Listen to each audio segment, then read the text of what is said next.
मोदी जी, आप सभी लोग मेरे घर पर मेहमान बनकर आ गए और मुझे बताया तक नहीं। चलो, आप आ गए हो तो ठीक है, मैं तुम लोगों के लिए खाने पीने की व्यवस्था करता हूँ।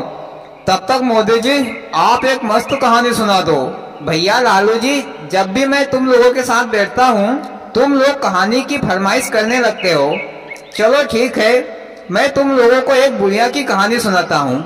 एक बार की बात है, एक गांव में एक बुढ़िया अम्मा रहती थी। उसके पति का देहांत हो चुका था और ना ही उसके बच्चे थे। वह अकेली ही एक बहुत बड़ी हवेली में रहती थी, लेकिन उसका एक भतीजा था जिसका नाम छल सिंह था। छल सिंह की नजर बुढ़ी अम्मा की हवेली पर थी। वह किसी भी हालत में हवेली को अपना बनाना चाहता था, परंतु बुढ़ी अम्मा छल सिंह की हरकतों को भली भांति जानती थी, इसीलिए बुढ़ी अम्मा छल सिंह को हवेली नहीं देना चाहती थी। मोदी जी, छल सिंह को जरा शांति रखना चाहिए था। अरे, बुढ़िया के मरने के बाद तो हवेली उसी के नाम हो जाएगी। पर भैया, छल सिंह को इतनी सबर कहाँ थी? तुमने वो कहावत तो सुनी होगी ना, काल करे सो आज कर, आज करे सो अब। बुढ़िया मर जाएगी तो हवेली चली जाएगी सब। हाँ भैया। फिर एक दिन छल सिंह अपनी काकी से मिलने के लिए हवेली पर पहुंचा और अपनी काकी से कहा, काकी, तुम क्यों इस बुढ़ापे में आफत और परेशानी उठा रही हो? ये हवेली मेरे नाम कर दो, मैं कल से ही तुम्हारी जिंदगी संवार दूंगा। तुमको ऐसो आराम से रखूंगा और खाने पीने के लिए रोज नए नए पकवान दूंगा। वैसे भी काकी, ये हवेली तुम्हारे मरने के बाद मेरी ही होगी, सो आज ही कर दो। मेरे सिवाय तुम्हारा और कोई दूसरा रिश्ता तो नहीं है।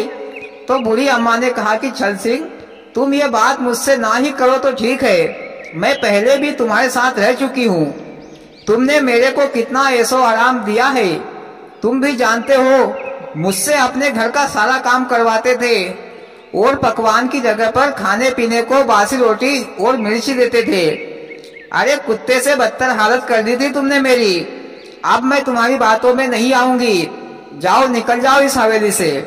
फिर छल सिंह हवेली से वापस आ गया, लेकिन छल सिंह को चैन ही नहीं था। छल सिंह ने फिर सोचा कि अब घी सीधी उंगली से नहीं निकलेगा, अब उंगली को टेढ़ी करना ही पड़ेगा। फिर एक दिन छल सिंह ने एक बदमाश गुंडे को अपने घर पर बुलाया और कहा, गुंडे भाई साहब, तुमको किसी भी तरीके से उस बूढ़ी अम्मा के पास से हवेली के कागज लाना है और मुझे देना है। इसके बदले में मैं तुम्हें मुंह मांगा पैसा दूंगा। तो गुंडे ने कहा कि ठीक है। फिर वह बदमाश रात को हवेली में गया। बूढ़ी अम्मा सो रही थी, हवेली भी काफी बड़ी थी। वह बदमाश पहले तो रसोई में गया और खाने पीने का सामान निकालकर खूब पेट भरकर खा पी लिया। फिर वह हवेली के कागज ढूंढने लगा। बदमाश को एक तिजोरी दिखी, उस तिजोरी में हवेली के कागज थे, लेकिन तिजोरी बदमाश से नहीं खुली। तो वह तिजोरी की चाबी लेने के लिए बुढ़िया के कमरे में जा रहा था, तो अचानक एक गमला बदमाश के हाथों से नीचे गिर गया। तो बूढ़ी अम्मा की नींद खुल गई। बूढ़ी अम्मा ने सोचा कि आज तो हवेली में कोई ना कोई चोर घुस आया है। मोदी जी, अब बूढ़ी अम्मा अकेली उस चोर को कैसे भगाएगी? लगता है मोदी जी, अब वह चोर तो अम्मा जी को मार डालेगा और हवेली के कागज ले जाएगा। बेचारी अम्मा अकेली क्या कर पाएगी? भैया, ताकत ही नहीं बल्कि अकल भी काम आती है। फिर बूढ़ी अम्मा ने एक गिलास मीठा तेल लिया और दरवाजे के सामने फेंक दिया और बूढ़ी अम्मा दरवाजे के साइड में खड़ी होकर जोर से आवाज लगाई, भैया रामू, मुझे एक गिलास पानी पिला दो। बदमाश समझा कि रामू उसके नौकर का नाम होगा। क्यों नहीं मैं पानी लेकर जाऊं और बुढ़िया के पास से तिजोरी की चाबी लेकर आ जाऊंगा। फिर वह बदमाश गिलास में पानी लेकर जैसे ही अम्मा जी के कमरे में गया तो दरवाजे पर तेल गिराने से उसका पैर फिसल गया और वह बदमाश गिर गया। तो बूढ़ी अम्मा ने अपनी लकड़ी से बदमाश को मारना शुरू कर दिया और जोरों से चिल्लाने लगी कि हवेली में चोर घुस गया है। ये आवाज सुनकर पड़ोसी लोग इकट्ठे हो गए और बदमाश को बहुत मारा और पकड़कर सुबह पंचायत में ले गए। गांव के मुखिया ने बूढ़ी अम्मा से कहा, अम्मा जी, तुम्हें अब इस उम्र में अकेले नहीं रहना चाहिए, इसलिए तुम अपने भतीजे छल सिंह के साथ रहो, वही तुम्हारी देखरेख करेगा।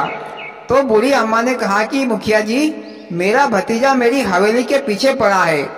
पहले मैं इसके साथ रही थी तो इसने मुझे नौकर बनाकर रखा था और खाने को बासी कुर्सी देता था, तो अब मैं इसके साथ कैसे रहूं? फिर मुखिया ने उस बदमाश से पूछा कि तुम हवेली में क्या चुराने के लिए गए थे, बताओ, नहीं तो तुम्हें कई सजा दी जाएगी।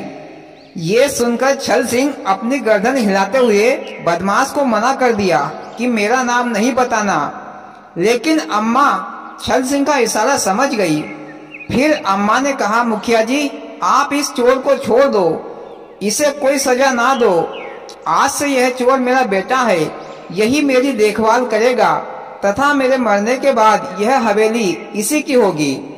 फिर पंचायत खत्म हो गई। फिर बूढ़ी अम्मा उस बदमाश को अपनी हवेली में ले आई।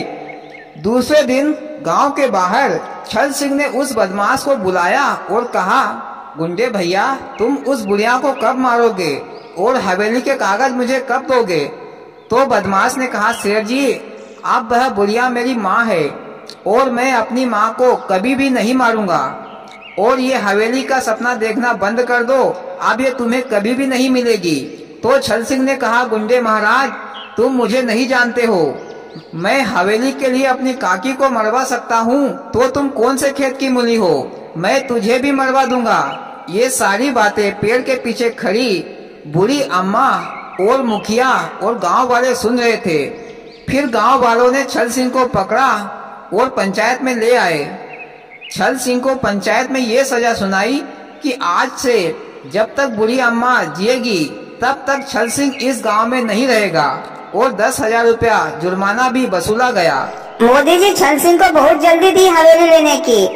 अगर धीरज और शांति रखता तो हवेली उसी को मिलती, लेकिन मोदी जी अब तो ये हवेली तीसरे यानी कि उस चोर बदमाश को मिल गई। हाँ भैया, सही कहा। फिर वह बदमाश और अम्मा उस हवेली में माँ बेटे बनकर आराम से रहने लगे। इस प्रकार बूढ़ी अम्मा की चतुराई से हवेली बच गई और भैया कहानी खत्म। वाह मोदी जी, क्या मजेदार कहानी सुनाई, सुनकर मजा आ गया और सबक भी मिला। और भाइयों, आपको कैसी लगी मोदी जी की कहानी कमेंट में जरूर बताना, और वीडियो को लाइक और सब्सक्राइब जरूर करना। भोलेनाथ सबके साथ।